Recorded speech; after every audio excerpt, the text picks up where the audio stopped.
संतप्त मानस शांत हों, जिनके गुणों के गान में बेवर्धमान महान दिन विचरे हमारे ध्यान में।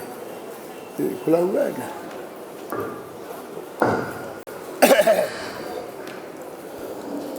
छठवीं गाथा आरंभ हुई है। इसमें बहुत विस्तार से अपन ने चर्चा कल की थी। अब इसमें 4 प्रकार के नयों की अपेक्षा से इस गाथा को हम देखते हैं। व्यवहार के नए जो 4 हैं ना, तो जो परद्रव्यों के संयोग संबंधी कथन करता है उसे असद्भूत व्यवहार नय कहते हैं। उसके 2 भेद होते हैं, उपचरित और अनुपचरित। स्त्री पुत्र मकान जायदाद रुपया पैसा नगर देश गांव और दुनिया, ये सबको अपना कहना, इनका कर्ता आत्मा को मानना, इनका भोक्ता आत्मा को मानना, इनमें एकत्व ममत्व कर्तृत्व भोक्तृत्व बुद्धि है ना, करना, इनको एक कहना, भोक्तृत्व बुद्धि करना नहीं कहना, ये उपचरित असद्भूत व्यवहार में है। और जन्म से लेकर मृत्यु तक जिसका संयोग है, ऐसे शरीर में एकत्व ममत्व कर्तृत्व भोक्तृत्व बताना, वो अनुपचरित असद्भूत व्यवहार में है। यानी ये सब दोनों नए संयोगों पर चलते हैं। इनकी यहाँ कोई चर्चा नहीं की। ये नहीं कहा कि तुम स्त्री पुत्र मकान जायदाद से अलग हो, ये भी नहीं कहा कि तुम्हें शरीर से भिन्न हो, क्योंकि जब उनको 2 ही गाथा में पूरा मार्ग बताना है, संक्षिप्त रुचि वाले शिष्यों को, तो ये मानकर चलते हैं कि इतनी बात तो वो समझता है। देह देवल में विराजमान भगवान आत्मा है, देह नहीं है। देह जुदा आत्म जुदा, यही तत्व को सार, और बाकी जो कछु और है याही को, इतनी बात वो समझता है। ये मानकर उन्होंने छठवीं गाथा में बात शुरू की है। यद्यपि इसके पहले की गाथाओं में अमृतचंद ने टीका में थोड़ा संकेत दिया है इस बात का, और आगे जब विस्तृत रुचि वाले शिष्य के लिए पूरा समय साल लिखेंगे तो वहाँ उनने उसकी बात की है। जो 19वीं गाथा की चर्चा में उत्तम चंद जी आपको बता रहे हैं कि कम्मे नो कम्मम्मी अहिमिद महकम च कम्मे नो कम्मम जाये सा खलु बुद्धि अपरि बुद्धो हबदि तावे। तो कर्म और नो कर्म में, कर्म ज्ञान वर्णादि, और नो कर्म, कर्म के उदय में प्राप्त होने वाले संपूर्ण संयोगों को नो कर्म कहते हैं। जिसमें हमारा पुण्य पाप कर्म का उदय निमित्त हो, खासकर आघातिया कर्मों का, क्योंकि संयोग जिसमें निमित्त है वो आघातिया कर्म का उदय ही है।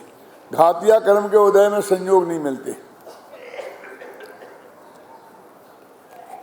उन सबको ये मैं नहीं हूँ, मेरे नहीं है, ये मेरे नहीं थे, ये मेरे नहीं होंगे भविष्य में, इस त्रिकाल में जिनमें कोई इनके एकत्व बुद्धि करता है वो अज्ञानी है, और जो नहीं करता है वो ज्ञानी है।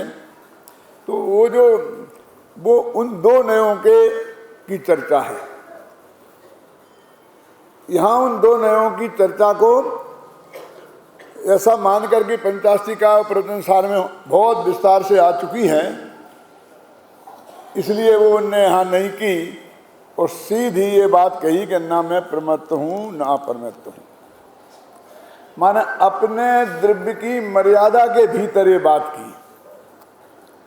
जो कुछ भी अपना द्रव्य गुण पर्याय ऐसा द्रव्य, दृष्टि का विषय वाला द्रव्य नहीं, अपना द्रव्य गुण पर्याय ऐसा जो द्रव्य है, अब उसमें मैं क्या हूं और मैं क्या हूं, ये ऐसा भी दिया। पर की बात यहां नहीं है, क्योंकि आचार्य कहते हैं पर के और हमारे बीच में तो अत्यंत अभाव की वज्र की दीवार खड़ी है। वो ये नहीं कहते हैं कि तुम पर का कुछ करो मत, कि तुम पर को भोगो मत, कि तुम पर के स्वामी मत हो, कि तुम पर रूप नहीं हो। कि ये क्या कहना, वो तो ये कहते हैं कि तुमने पर का आज तक कुछ किया ही नहीं है और भविष्य में भी कभी कुछ कर ही नहीं सकोगे, क्योंकि उन दोनों के बीच में वज्र की दीवार है। कर सकते हो तो हम कहें कि मत करो। वास्तव में ये मत करो शब्द में पर में हम करते हैं, कर सकते हैं, इसकी स्वीकृति है। कुमार जी, समयसार है का शास्त्र है, क्या करना चाहिए और क्या नहीं करना चाहिए का शास्त्र नहीं है।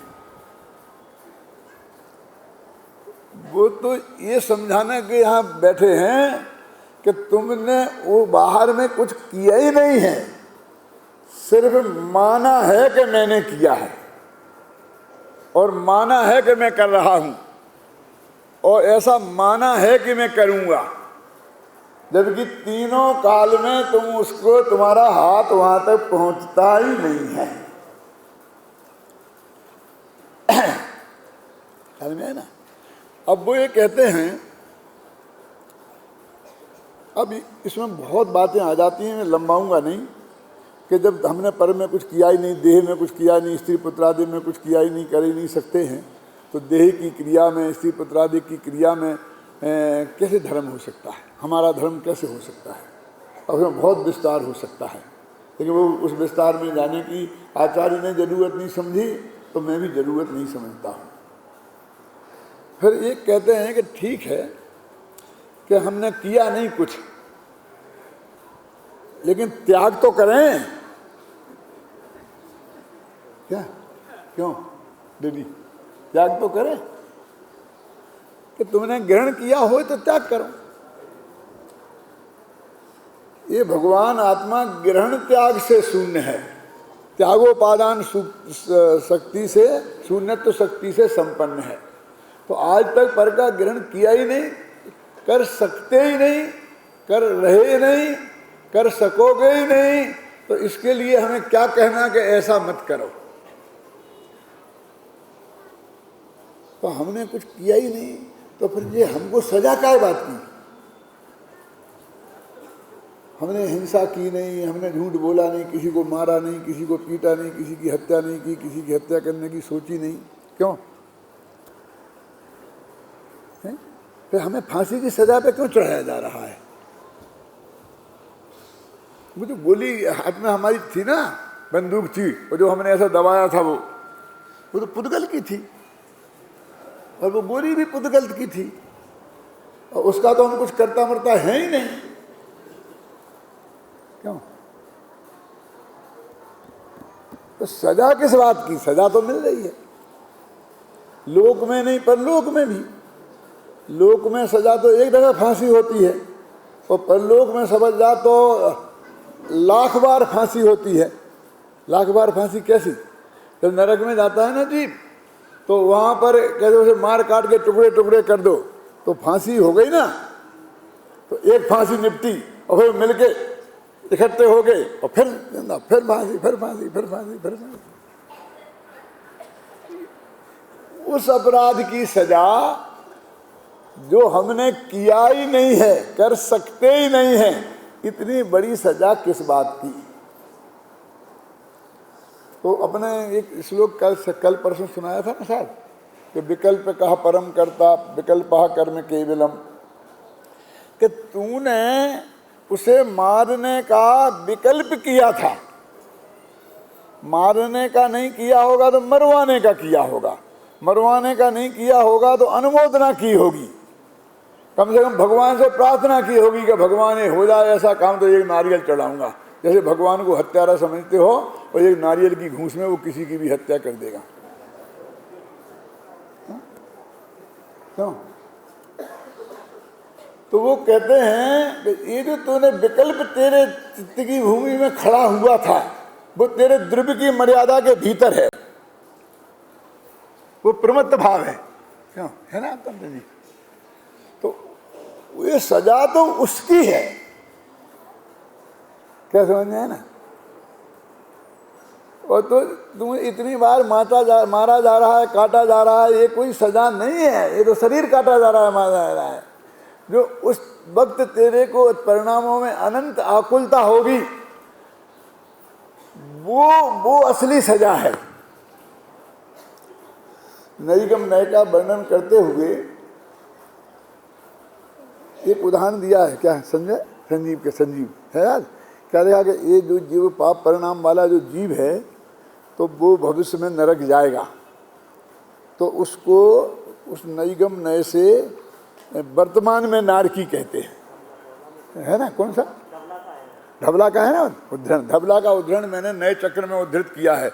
ये हमारा मास्टर है, नए चक्र पढ़ाता है, नए चक्र का, इसलिए मैं भी इससे पूछता हूँ जब मेरे को ज़्यादा याद नहीं आता है ना। वही तो रोज ही ना पढ़ाता है और मैं तो एक डबल लिख दिया बस खत्म। हाँ, तो उसको क्या कहा कि वो वर्तमान में नारकी कहा, ऐसा नहीं कि नरक में जाएगा, क्या। तो उन्होंने कहा ऐसा कैसे हो सकता है, क्योंकि वो नरक में मार काट का जो दुख भोगेगा वो दुख ये है ही नहीं, वो दुख ये भोगेगा ही नहीं। ये जो उसकी आकुलता मरने मारने की भाव की जो वो आकुलता है वो भोगेगा, और वो अभी भोग रहा है, इसलिए वो नारकी है। क्योंकि वो इतनी संकलेश परिणाम है, वो क्या इतना उत्कृष्ट कोटि का संकलेश परिणाम है कि ऐसा संकलेश परिणाम नरक में ही हो सकता है। और इसने तो ये मनुष्य गति में करके कमाल करके दिखा दिया, तो वो कहते हैं कि वो नारकी ही है। और कौन सा भूत है, क्या भावी नैगम्य से कि भूत नैगम्य से, ऐसा कुछ है ना। ये धबला का उदाहरण है। तो अभी आपने मर्यादा के भीतर आए हैं। तो एक बात शायद मैंने और कही थी कि यदि हमने पर में कुछ किया ही नहीं है, हम पर में कुछ कर ही नहीं सकते हैं, कर ही नहीं पाएंगे, ख्याल में ना, फिर मैं भूल रहा हूँ। तो ऐसी स्थिति में गई बात, बाद में आई कभी तो बताऊंगा, समझे ना। तो ये वो कहते हैं हम उसकी बात यहाँ नहीं करते हैं, वो संयोगों की बात है, हैं? अब वो जो सारा दंड है चार गति के परिभ्रमण का, वो अपराध तेरी द्रव्यगुण पर्याय की सीमा के भीतर हुआ है। कौन समझ गया? वो अपराध कहीं बाहर नहीं हुआ है, क्या। मैं ये कहता हूं कि बदसूरत से बदसूरत कोई माता बहन हो, तो ऐसी माता बहन दुनिया में आप कोई बता सकते हैं कि जिसके लक्ष्य से किसी ना किसी नालायक के हृदय में खोटा भाव पैदा ना हुआ हो, है ना। और पहुंच तो बहुत कम लोगों की है। वो माँ बहन शीलवती है, ख्याल में आई ना, सीता शीलवती थी ना, लेकिन उसके लक्ष्य से भी तो नरक जाने लायक भाव जीवों ने किया ना। कर सकते हैं ना कि नहीं कर सकते हैं, तो उससे उसके शील पर क्या फर्क पड़ता है। यदि दूसरे के वो विकल्प की सीमा के बाहर वो निकल नहीं सकता, यदि वो दूसरे के विकल्प की सीमा के बाहर वो निकल सकता होता तो वो माँ बहन का शील सुरक्षित नहीं रहता। हम जाते चिड़ियाघर देखने, वहाँ शेर पिंजरे में बंद होता है और हम खुले में होते हैं, तो इतना ध्यान से कैसे देखते रहते हैं बिल्कुल निर्भय होकर, इस भरोसे के आधार पर कि ये इससे बाहर नहीं निकल सकता और मेरे को कोई नुकसान नहीं पहुंचा सकता। ये गुर्रा रहा है तो इसका जो भी कार्य है इसकी विकल्प की सीमा के भीतर है। क्या आखिर समझ में आया ना, इस भरोसे पे ही है ना। तो हम यदि ये तत्व ज्ञान समझ लें कि जो भी जो भाव कर रहा है वो उसके उस विकल्प की सीमा के बाहर नहीं आए, उसका फल विकल्प की सीमा के बाहर नहीं आएगा, इसलिए उससे मैं प्रभावित होने वाला नहीं हूं। क्या समझ में है ना? तो वो तो वहां से निकल ही नहीं सकता। हाँ, अब मैं याद आ गया वो कि वो मैंने कहा था ना, विकल्प का परम करता विकल्पा करम केवलम, तो वो विकल्प निरर्थक है कि सार्थक, याद है? क्यों? मेरे विद्यार्थियों को जरूर याद होगा। वो विकल्प निरर्थक है कि सार्थक? कि निरर्थक भी है और सार्थक भी है, क्योंकि वो जैसा विकल्प कर रहा है उसकी पूर्ति किसी कीमत पर उस विकल्प के कारण होने वाली नहीं है, इसलिए निरर्थक है। और वो विकल्प का फल उसे कर्मबंध अवश्य होगा, इसलिए वो सार्थक है। क्यों? तो ऐसा लिखा शास्त्र में कि पुण्य वाले ज्यादा चक्कर में इसमें पड़ते हैं, पुण्य उदय वाले। क्यों? कि पाप उदय वालों के तो जो अनंत विकल्प होते हैं, एक भी, जिसे वे कहते हैं ना हमारा सपना साकार हो गया, ऐसा एक भी होता ही नहीं है। लेकिन पुण्य के उदय वाले हैं, उनके कुछ विकल्पों के अनुसार कार्य होता देखा जाता है जगत में। आचार्य यहाँ कहना चाहते हैं कि वो कार्य विकल्प के अनुसार हो गया हो तो भी वो उसके विकल्प के कारण नहीं हुआ, वो जिसमें हुआ है वो उस द्रव्य की परिणति के कारण हुआ। आप कौन समझेंगे ना मेरा मतलब है क्या? अब उसे भ्रम पैदा हो जाता है, उस पर तो डंडे की मार पड़ती है पाप के उदय के बारे में कि एक भी विकल्प पूरा नहीं होता, तो विकल्पों की निरर्थकता जितनी जल्दी उसकी समझ में आती है उतनी जल्दी पुण्य के उदय वालों को नहीं आती है, क्योंकि उन्हें अपने विकल्प की पूर्ति होती दिखाई देती है। तो ईश्वर बाद में और अपनी कर्म पर्याय में क्या फर्क है आप जानते हैं? वो कहते भगवान की मर्जी के बिना पत्ता नहीं हिलेगा, समझे ना? और अपन कहते हैं कि भाई जो केवल ज्ञान में आया है वही होगा, इतना ही है ना। लेकिन वो ये कहते हैं कि भगवान सबका अच्छा ही करता है, तो वो बुरा करता हुआ जो हमें दिखाई दे रहा है, ख्याल में है ना? क्यों आवाज में गड़बड़ है क्या?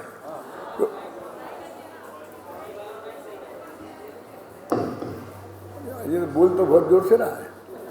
देखो मैं क्या कह रहा था कि वो जो उसको विकल्प होता है ना में, तो वो विकल्प के कारण पाप के उदय पुण्य के उदय वाला, उसको ये भ्रम पुष्टि के कारण बहुत ज्यादा विद्यमान है। इसलिए कहते हैं कि जो पुण्यशाली जीवों की समझ में ये आना और अधिक कठिन हो जाता है। एक तो वो तत्व की बात सुन नहीं सकते, सुनने आते ही नहीं। तीन प्रकार के प्राणी हैं वो, एक जिन्हें हम नेता कहते हैं और एक जिन्हें हम अधिकारी, जो बड़े बड़े प्रशासनिक अधिकारी होते, कलेक्टर वगैरह जो भी समझ लो, और एक समझ लो बहुत संपन्न हो गए हों। ये तो गुरुदेव के प्रताप से ऐसा हुआ है कि उनके सामने वो बड़े बड़े संपन्न लोग भी बकरी जैसे बैठ कर के हाथ जोड़कर सुनते थे, और किसी के सामने ऐसे बैठ के सुनते नहीं हैं। क्या भैया आवाज़ की व्यवस्था तुम करो, मैं क्या करूँ इसमें? मैं पास में तो जितना का उतना कर लेता हूँ।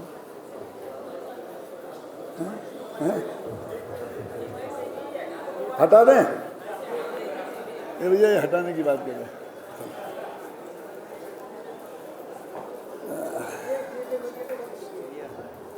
करने दो तो 1 मिनट थोड़ा।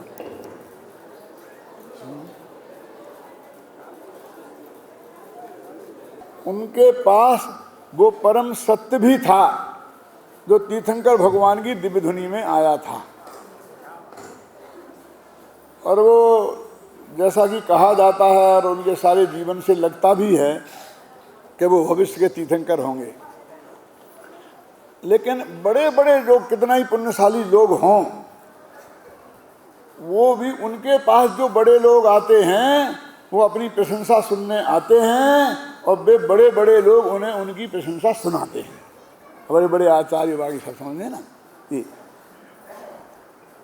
तो इसलिए मैं ये कहता हूं कि वो जो मूल तत्व ज्ञान की बात है, वो तत्व ज्ञान की बात हर एक के पल्ले पड़ना बहुत मुश्किल है। मैं एक बहुत सही घटना सुनाता हूँ। पूज्य गुरुदेव श्री दिल्ली पधारे थे, साहू शांति प्रसाद जी ने सारा आयोजन किया था वो व्याख्यान करने। क्या होता है भाई?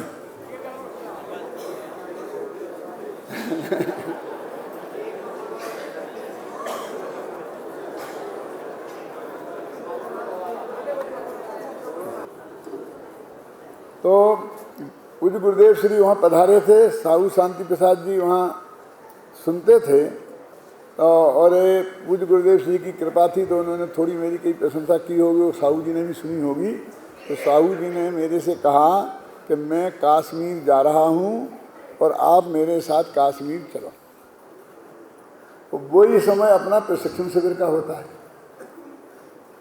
तो प्रशिक्षण शिविर लगना था और उन्होंने कश्मीर मेरे अपने साथ चलने के लिए मेरे को आमंत्रण दिया। तो मैंने कहा हमारा तो प्रशिक्षण शिविर है। तो उन्होंने जाकर के अरे पंडित हिम्मत भाई जो थे ना जुबालिया गुरुदेव के साथ, उनसे कही। तो उनने कही कि आप गुरुदेव श्री से कहो, तो गुरुदेव श्री का इशारा होगा तो फिर भी कुछ मना नहीं कर सकते। और उन्होंने मेरे से भी कहा और गुरुदेव श्री से हिम्मत भाई ने भी कहा कि ऐसा ऐसा है, सेठ जाएगा पर एक बड़ा सेठ कब्जे में आ जाए हैं तो अपना बहुत बड़ा काम हो सकता है, इसलिए आप इन्हें भेज दो। बिल्कुल सत्य घटना है यदि भाई अक्षर अक्षर। तो उनने मेरे से कही, अब उन्हें मुझे बुलाया गुरुदेव ने बुलाया, तो अब मैं ऐसे ही मुखिया हूँगा, ऐसा नहीं करूँगा, अब देखो क्या होता है। फिर मैं गुरुदेव श्री के पास गया तो उन्होंने कहा कि भाई ये लोग कह रहे हैं सेठ के साथ चले जाओ। मैंने कहा गुरुदेव अपना प्रशिक्षण शिविर, अरे प्रशिक्षण शिविर कोई दूसरा संभालेगा, जाओ। अब मैंने कहा मैंने कहा गुरुदेव मैं आपकी आज्ञा सर्वधारी है, लेकिन मेरी एक निवेदन सुन लो आप, और फिर आप कहोगे तो मैं चला जाऊँगा। बोले बोलो। मैंने कहा साहब जी इतने पुण्यशाली हैं कि ये आपकी ही सुन सकते हैं। चलो ये मुझे तो सुनाएंगे जी, मुझको रोजीना 5-5 घंटे सुनाएंगे और मेरी 5 मिनट नहीं सुनेंगे, मैं बहुत पक्का जानता हूँ। ये तो मैं गद्दी पे बैठा होता हूँ तो इन्हें 1 घंटा नीचे बैठ के सुनना पड़ता है, लेकिन ये अकेले में बैठे रहे तो मुझे बोलने ही नहीं देंगे और मुझे क्या क्या करना चाहिए वही समझाएंगे। यद्यपि मेरे को तो बहुत आराम है, कश्मीर में बिल्कुल एयर कंडीशन में बढ़िया ऐसी गर्मी में रहूँगा, और प्रशिक्षण शिविर में जाऊँगा तो वहाँ भयंकर पहले नरक जैसी गर्मी पड़ती है और वो भोगनी पड़ेगी, ख्याल में आई ना।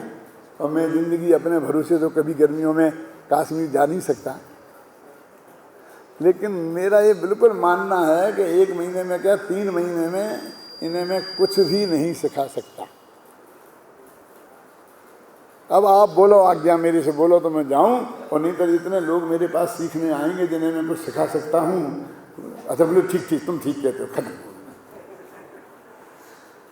तो मैं ये कहता हूं कि वो सब पुण्य उदय वाले लोग समझाने के मूड में रहते हैं, समझने के मूड में नहीं रहते हैं। वे सिर्फ उद्घाटन करने आ सकते हैं, चाहे नेता हों, चाहे IAS ऑफिसर हों, चाहे ज़्यादा पैसे वाले हों। मैं कहा गुरुदेव के मिशन की बात आप छोड़ दो। मैंने तो बोला ना उनके सामने तो सब बकरी जैसे बैठे रहते थे, ख्याल में आई ना, लेकिन बाकी सारे लोग की स्थिति यही है। तो जो किसी पुण्यहीन के पास भाग्य से तत्व ज्ञान भी हुआ तो ये पुण्यवान लोग कभी उसका लाभ प्राप्त नहीं कर पाएंगे, और वे कर्तृत्व के अहंकार से इतने गहराई से ग्रस्त रहते हैं क्या कि उनको ये बात समझाना कोई आसान है कि तुमने आज तक कुछ नहीं किया और तुम कुछ नहीं कर सकते हो, समझते क्या हो अपने को। वो कहते हैं कि ये मिनिस्टर क्या है, आई एम मिनिस्टर मेकर। मैं मिनिस्टर बनाने वाला हूँ, ऐसे होते ना? है? क्या कहते कहने वाले हैं कि नहीं ऐसे? क्यों? कल भी मैंने कहा था कि ये तत्व ज्ञान इतना गहरा है कि अज्ञानी की हर बात का निषेध करने वाला है, और उसके लिए इतनी बात। अब ये पर का तूने कुछ किया नहीं, कहना ये कितनी बड़ी बात है, और अभी इतने में ही छोड़ देते तो बर्दाश्त क्या नहीं है।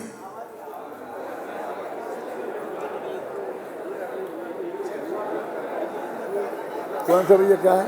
ये बीच वाला सही है बस। ये सही है? हाँ, इसमें आ रही है। ऐसा करूं? ऐसा बोलता हूँ मैं, कवियों जैसा।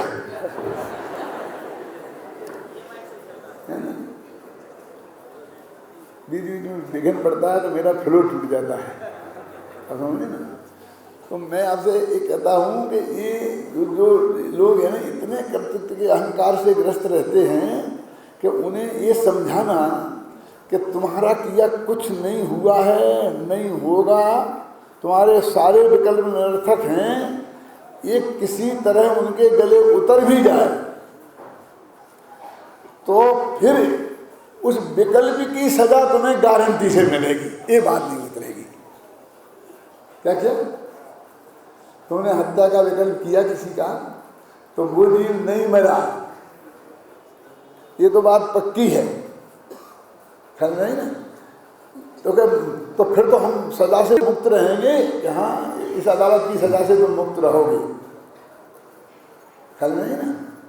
लेकिन वो जो प्रकृति की सजा है, तो वो परिणाम उस वक्त कर्म के बंध को दुनिया की कोई ताकत नहीं रोक सकती, इसलिए वो सार्थक है। तो ये तो परद्रव्य के बारे में आचार्य कहते हैं कि ये बात तो हम अब तुम्हें क्या समझाएं, जिसके चित्त में कर्माण्डहं कृति, क्या है? कर्माण्डहं कृति चिकीर्षवात है मिथ्या दशो नियतमात्म हनो भवंती। ये श्लोक बोलोगे तब जी बोल सुना दो। हाँ नहीं, मुझे भूल जाता हूँ मैं जरा विस्मृति से। नहीं, हमारा विद्यार्थी सुनाएगा कोई, वो है ना 7 7 12 11 क्यों प्रवीण सुना, वो है ना, वो मैं अंतिम पंक्ति बोल रहा हूँ। कर्तृत्व के अहंकार से ग्रस्त चिकीर्ष बसते मिथ्या दृशो नियत मात्म हनो भवंती। वे मिथ्या बंद अधिकार में है ना, बंद अधिकार में है? हाँ, वो गाथाएं है ना कि निज आयु से जीवित रहे, यह बात जनवर ने कही, तुम बचा कैसे सकोगे जब आयु दे नहीं सकते नहीं, इसके बाद के 2 कलश हैं। हाँ बोलो जोर से, मुझको ही दे रहे हो? अच्छा चलो ना, पद्यानुवाद है ये तो है। कौन 65?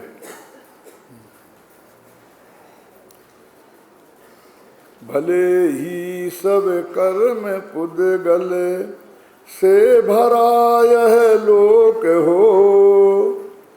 भले ये छंद नहीं है भाई, में ये नहीं है, ये छंद का ये छंद नहीं है, मैं बताता हूँ। मैं अर्थ बोल रहा हूँ ना, वो पर्याप्त है भाई, फिर देख लें। ये लिखा कि जो कर्तृत्व के अहंकार से ग्रस्त लोग हैं, वे मिथ्या दृष्टि आत्महनो भवंती, वे आत्महत्या करने वाले हैं। और इस जगत में आत्महत्या का पाप सबसे बड़ा पाप है, दूसरे की हत्या से नहीं, है ना? हाँ वो अब बोलो खड़े।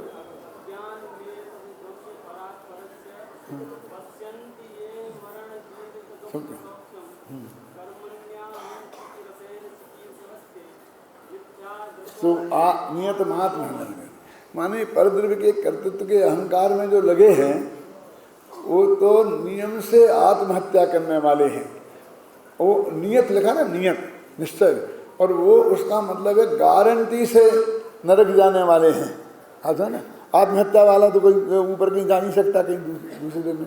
तो अब देखिए कि पर में उस विकल्प के कारण कुछ नहीं हुआ जहाँ तू चाहता है जिसका बुरा, और उसके कारण तेरा कितना सत्यानाश हो गया। इतनी बड़ी जो बात है जैन तत्व ज्ञान की, वो जिसको अच्छी तरह समझ में आई, क्योंकि ये दो नय का निषेध हो गया। इन दो नयों में है ना ये बात, असद्भूत व्यवहार नयों में। अब आए उस मर्यादा के भीतर, तो वो उस भाव का नाम क्या है? प्रमत्त भाव।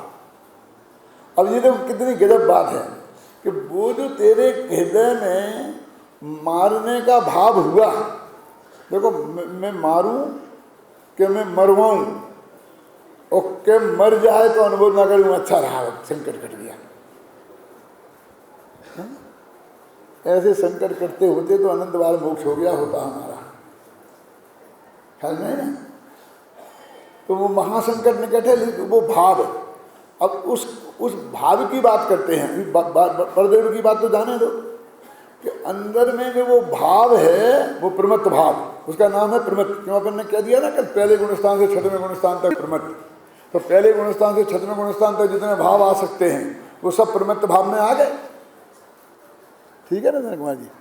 तो वो प्रमत्त भाव है, और वो भाव में नहीं एक है। क्या कह रहे हैं? अभी देखो उस भाव की हमें सजा मिलेगी, क्योंकि अशुद्ध निश्चय से मैं उनका करता भी हूँ। और आप समझ रहे हैं व्यवहार में से जो है ना, उपचरित सद्गुण व्यवहार में से मैं उस पुराग का करता भी हूँ, ख्याल में है ना? लेकिन वो जो भाव है, इतना जो भयंकर भाव है, वो भी मैं नहीं हूँ, मेरा नहीं है, और मैं उसका कर्ता भोक्ता नहीं हूँ। ये इस गाथा में यहाँ से शुरू करते हैं। न वो हो दीपमत्तो न अपमत्तो जान वो विभाग हो। तो क्या कह रहे हो तुम? ये जो परिणाम हुआ है मेरे अंदर, ये मारने का भाव मेरे अंदर आ गया है, वो भी मेरा नहीं है, मैं भी उसका कर्ता नहीं हूँ। तो आचार्य कहते हैं कि देख, कर्ता न से तू करता है, और अकर्तृत्व शक्ति से तू करता नहीं है। ये सब दोनों हैं, है ना?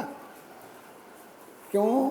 क्योंकि तू करता न से भी करता नहीं होता तो गारंटी से उसका दंड तेरे को नहीं मिल सकता था। वो दंड जो भविष्य में मिलेगा वो नहीं, अभी तूने भोगा है ना। किसी को मारने का, मरवाने का भाव, कि मरने में संतुष्टि का भाव, ये कौन सा परिणाम है? संक्लेश परिणाम है कि विशुद्ध परिणाम है? तो संक्लेश परिणाम का क्या फल है बोलो?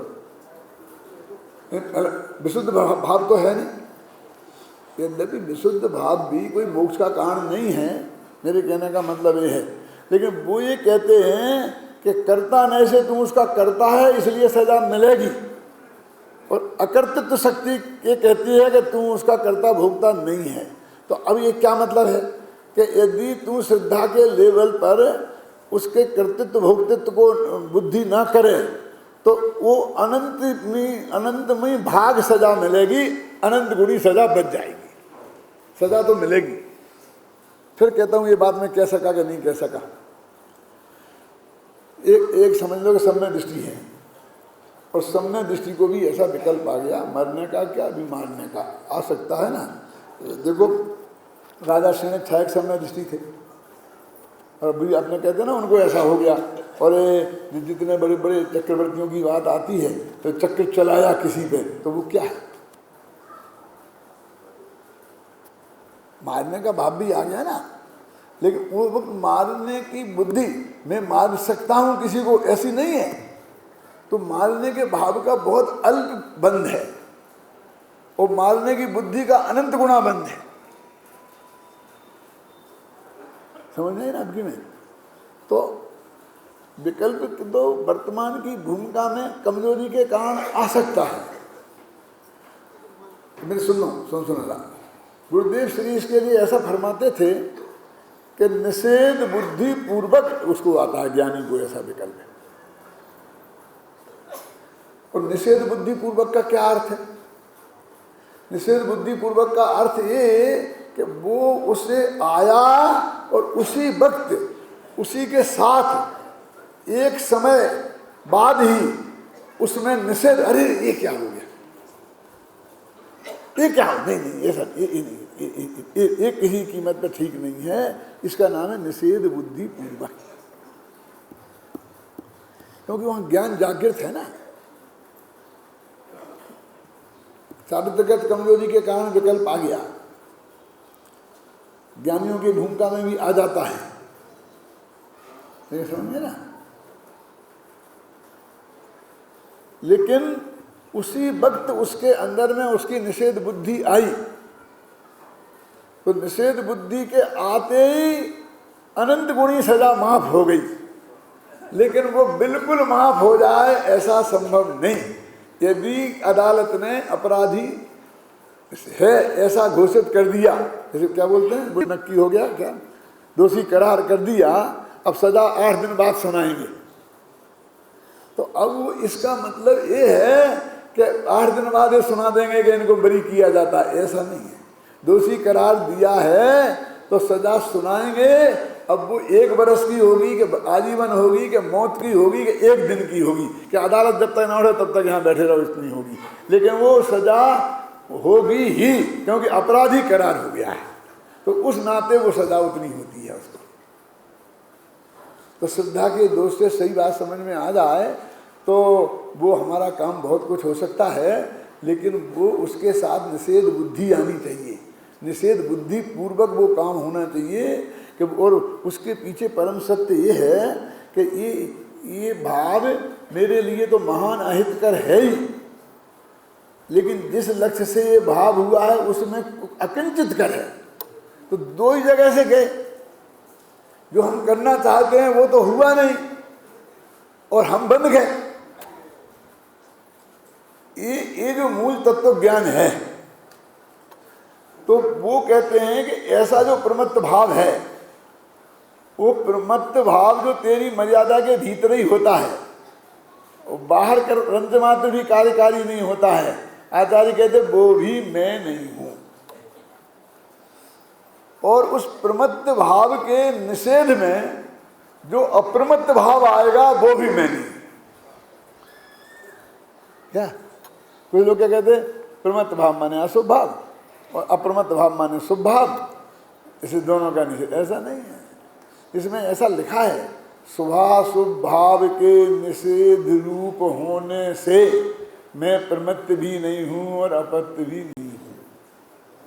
तो एक साथ दोनों की छुट्टी करी है। आप किस ख्याल में है ना भाला। अभी अपन मैं टीका की बात पढ़ता हूं, लेकिन मैं आपको बहुत सरलता के लिए, जैसे कि आपके मूल विषय वस्तु आपके ख्याल में एक दफ़े बैठ जाए तो फिर अपन उसको पढ़ेंगे तो वो ठीक आएगा। इसलिए पेज नंबर 20 निकालो, है ना, पेज नंबर 20।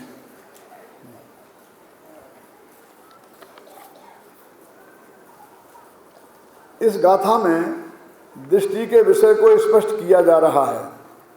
तात्पर्य यह है कि जिस आत्मा में अपनापन स्थापित करने का नाम सम्यक दर्शन है, जिस आत्मा का ध्यान करने का नाम से केवल ज्ञान की प्राप्ति होती है, और जिस आत्मा के जानने का नाम परम शुद्ध निश्चय न है, तथा जो आत्मा परम पारणिक भाव रूप है, उस भगवान आत्मा का स्वरूप ही यहाँ स्पष्ट किया जा रहा है।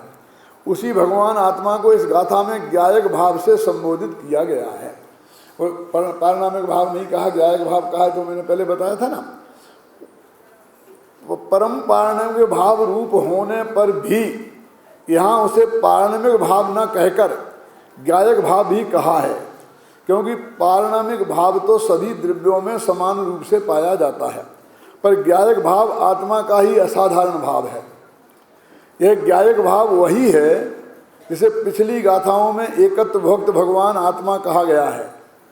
अब यहाँ यह कहा जा रहा है कि वह एकत्व भक्त ज्ञायक भाव प्रमत्त भी नहीं है, अप्रमत्त भी नहीं है। वह तो प्रमत्त और अप्रमत्त से परे गुणस्थानातीत है। अब तो गुणस्थानातीत का है ना, तो जो वो 29 बोल हैं, कहाँ से, वर्णादि से लेके गुणस्थान। अभी ऐसा उसमें तो ऐसा लिखा छटा है, वर्णादि अनुराग आदि तेने जो भाव को न्यारा किया, लिखा ना। समय सार में भी लिखा, वर्णाद्यावा राग मोहादयो वा सर्वे भावा भिन्न ये वास्य पुंसा। लेकिन यहाँ वो वर्णादि और रागादि नहीं कह रहे।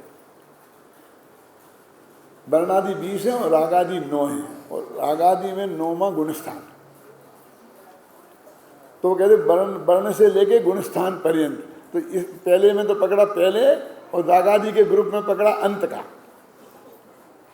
तो इसका मतलब हो गया कि 2900।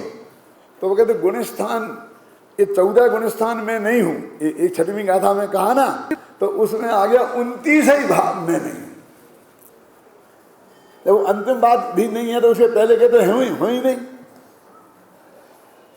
समझे ना, इसलिए लिखा है इसमें गुण स्थानातीत है वो। यह उस ज्ञायक भाव रूप द्रव्य स्वभाव की बात है जो अनादि अनंत, ये टीका के शब्द है मूल, नित्य उद्योत रूप है। यह स्वयं सिद्ध है, किसी से उत्पन्न नहीं हुआ है, अतः अनादि सत्ता स्वरूप है, इसका कभी नाश नहीं होगा, अतः अनंत है, क्षण क्षण में विनाश को प्राप्त नहीं होता, इसलिए नित्य उद्योत रूप है और ज्ञानियों के नित्य अनुभव में आता है, गुप्त नहीं है, प्रकट है, अतः प्रकाशमान ज्योति है। ऐसा यह भगवान आत्मा और कोई नहीं, मैं स्वयं ही हूं। ये बात चल रही है, किसी दूसरे की बात नहीं चल रही है, यह किसी अन्य की बात नहीं है, अपने ही आत्मा की बात है, अपने ही आत्म स्वभाव की बात है। प्रमत्त और अप्रमत्त दशाओं से पार यह त्रिकाली ध्रुव ज्ञायक भाव मैं ही हूं, इसमें ही अपनापन स्थापित होने का नाम सम्यक दर्शन है। ये अपनापन शब्द बहुत विशिष्ट महत्व रखता है, क्योंकि और जो शब्द हैं वो उनसे थोड़ा सा हम भ्रमित हो जाते हैं। कब श्रद्धा कहते हैं, श्रद्धा माने क्या कि प्रतीति माने विश्वास, वो है, अभी वो है अस्तित्व का विश्वास तो सभी के ही होना चाहिए। तो ये मैं हूँ, ये टोटोमल जी ने लिखा ना, ये मैं हूँ, और 19वीं गाथा में अभी उत्तम चंद जी बताते हैं ना, ये मैं हूँ, ये मेरे हैं, ये ऐसा भाव। तो ये मैं हूँ ऐसे भाव को बोलते हैं अपनापन, है ना। मोक्ष मार्ग प्रकाशक का 76वां पेज है ना, तो उसमें पहले जो थी ना पहला, तो उसमें ऐसा लिखा था कि ये अपने और पराये पर क्या है, आपा पर का सिद्धांत अवश्य होना चाहिए, लिखा ना।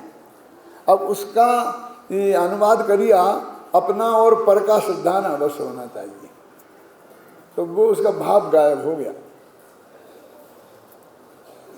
इतनी बात नहीं है। अपने में अपनेपन का और पर में परायेपन का सिद्धांत होना चाहिए, उसका नाम है आपा पर का सिद्धांत। फिर बोलता हूँ क्या, आपा पर शब्द है वो बहुत बढ़िया है कि अपने में अपनेपन का और पर में परायेपन का सिद्धांत होना चाहिए। अपना और पर का दोनों का सिद्धांत तो बराबर के हो गए ना, तो श्रद्धा गुण तो पर का ग्राहक है ही नहीं, वो तो अपना ही ग्राहक है, ख्याल में आई ना। तो पर का भी सिद्धांत हो गया, फिर तो खत्म हो गई बात।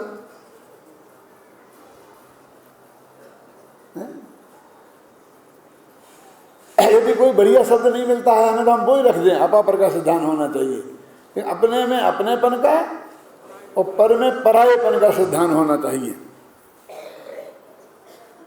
कहाँ आ गए भाई अपन, उस ज्ञायक भाव को रूप द्रव्य गुणस्थानातीत है, तो हो गया ना। अच्छा, ये भी हो गया प्रकाशमान। ऐसा है भगवान आत्मा मैं स्वयं हूँ, अन्य की बात नहीं है, अपने में ही अपनेपन की बात, अपने ही स्वभाव आत्म स्वभाव की बात है। प्रमत्त अमृत दशाओं से पार यह त्रिकाली ध्रुव ज्ञायक भाव मैं ही हूँ, इसमें ही अपनापन स्थापित होने का नाम सम्यक दर्शन है। अतः यही दृष्टि का विषय है, यही ध्यान का ध्येय है, इसमें ही लीन होने का नाम ध्यान है। इसमें ही लगातार अंत मुहूर्त तक लीन रहने से केवल ज्ञान और अनंत अतीन्द्रिय आनंद की प्राप्ति होती है। मुक्ति मार्ग का मूल आधार यही ज्ञायक भाव है, अतः यही एकमात्र परम उपादेय है। यह अपरिणामी ज्ञायक भाव अन्य द्रव्यों और उनके भावों से भिन्न उपासित होता हुआ शुद्ध कहलाता है। ये बहुत मार्मिक है पंक्ति, गुरुदेव श्री इसके लिए बहुत अच्छी तरह से कहते थे, और उनके शब्दों में मैं आपको बताऊं तो वो ये कहते थे कि आत्मा शुद्ध छे पर कौन है, जैने जान्या तेने, ये है इसका अर्थ। शुद्ध तो सबका आत्मा है, कैसे है? सिद्ध भगवान का शुद्ध है, हमारा तो अशुद्ध है। अरे जिस सिद्ध भगवान का जैसा शुद्ध है और हमारा जैसा अशुद्ध है, वो उस शुद्ध अशुद्धता की बात नहीं है। यहाँ शुद्ध का अर्थ ही कोई अलग है। क्या है उस शुद्ध का अर्थ? अभी बताते हैं। वो तो कहते हैं कि जिसने ऐसा जाना कि मैं शुद्ध हूं, जिसने ऐसा माना कि मैं शुद्ध हूं, पर उसने उसके लिए शुद्ध है। गुरुदेव ऐसा बोलते थे। कौन है? कि तेन है।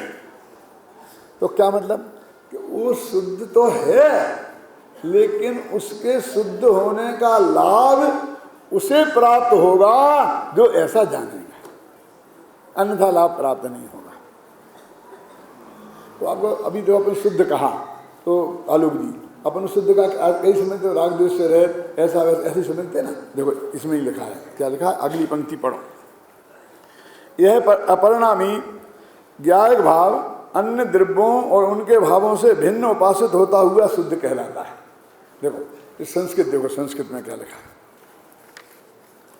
बहुत अच्छी पंक्ति है, पेज नंबर 18 पर संस्कृत की अंतिम पंक्ति। एस एव अशेष दिव्यांतर भावेभ्यो भिन्नत्वेन उपास्य मानो शुद्धा इत्यभिलप्यते।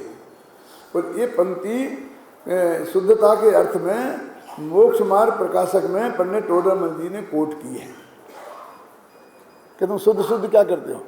शुद्ध माने शुद्ध पर्याय नहीं, शुद्ध माने पवित्र परिणमन नहीं। तो कहते बस मैं हूं पर मैं नहीं, पर से भिन्न निज की उपासना। तो उपासना माने क्या? उपासना माने क्या?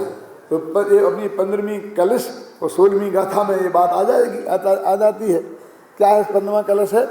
बोलो। आत्मा स्वभाव,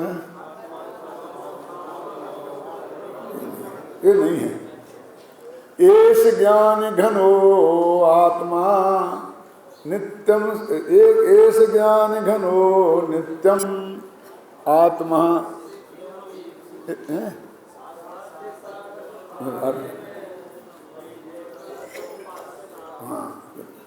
मैं क्या साध्य साधक भावे ने एकत्वेन उपासना, मुझे एक को ही उपासना करो। ये उपासना उपासित किया हुआ शुद्ध है। उपासित किया हुआ शुद्ध है माने क्या? कि तुमने उसकी उपासना नहीं की तो तुम्हारे लिए शुद्ध नहीं।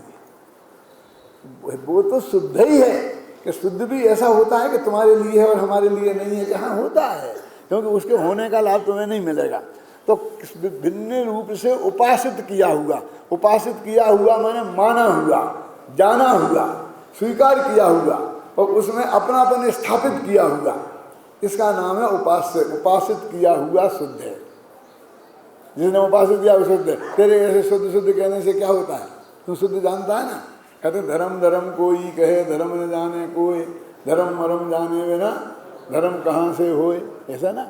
कि धर्म धर्म तो सब कहते हैं, शुद्ध शुद्ध तो सब कहते हैं। तो यहाँ तक लगा टोडरमल जी ने मोक्ष मार्ग प्रकाशक में अजयनी भी शुद्ध शुद्ध कहते हैं, वेदांती भी शुद्ध शुद्ध कहते हैं। मेरे पास एक पत्र आया है, तो उसमें लिखा है कि आपने लिखा है कि ये समय सार जैनियों की गीता है, जैनियों का पुराण है, जैनियों का कुरान है। क्या? तो क्या कुरान में आत्मा की बात है? क्या गीता में वो समय सार में जो बात है वो गीता में है? क्या पुराण में वो बात है?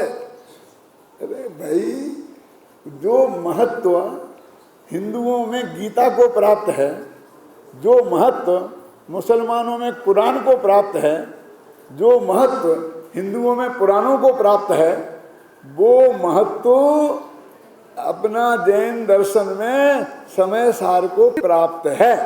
ये तो अकेले महिमा की बात, महिमा इतनी महिमा इसकी है, ख्याल में आई ना आपकी में?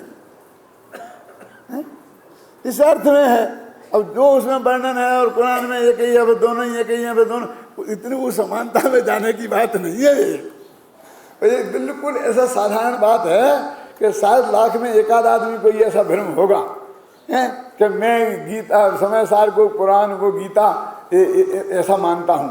अरे गीता पुराण तो बहुत दूर की बात है, अपन तो जो और जनागम के अनुयोगों के शास्त्र हैं, क्यों उनको भी हम इसके बराबरी में खड़ा नहीं करते हैं, नहीं करते ना। तो मेरे कहने का अर्थ ये है कि क्या अर्थ है उस जो कथन किया जा रहा है वहाँ उसका क्या अभिप्राय है। तो वो कहते हैं शुद्ध शुद्ध तो कह रहा, लेकिन शुद्ध का अभिप्राय तेरे ख्याल में नहीं आया और उस शुद्ध में तेरा अपनापन नहीं हुआ। तो लिखा ना टोडरमल जी ने, जैसे औरों से औरों की बातें करता हो, औरों से औरों को भिन्न बताता हो, ऐसा देह से आत्मा को भिन्न बता। देह जुदी है, आत्मा जुदी है, ऐसा नहीं है। तो कैसी है? देह जुदी है, आत्मा जुदी है। अंतर समझ में आया कि नहीं? देह पर है और आत्मा मैं हूं, ऐसा जुदापन मालूम होना चाहिए। दो पदार्थ हैं वे जुदे जुदे हैं, हिंदुस्तान पाकिस्तान जुदा है, चाइना जुदा है, उससे हमें क्या लेना देना? हम जुदे और पाकिस्तान जुदे, एक पार्टी अपन होना चाहिए ना। तो क्या भिन्नत्वेन उपास्यमानत्वात् शुद्ध है, शुद्धा की बात हुई ना। आधी टीका हो गई। कहाँ पर मैं भूल जाता हूँ भाई, मुझे को जरा दिखता कम है। मेरे ख्याल से समय भी हो गया, फिर देखता हूँ मैं बाद में। मेरे अभी चश्मा मैंने लगा तो लिया है, एक आँख का ऑपरेशन बाकी है, इसलिए दृष्टि स्थिर नहीं होती है। बाकी बात बाद में करेंगे, अभी समय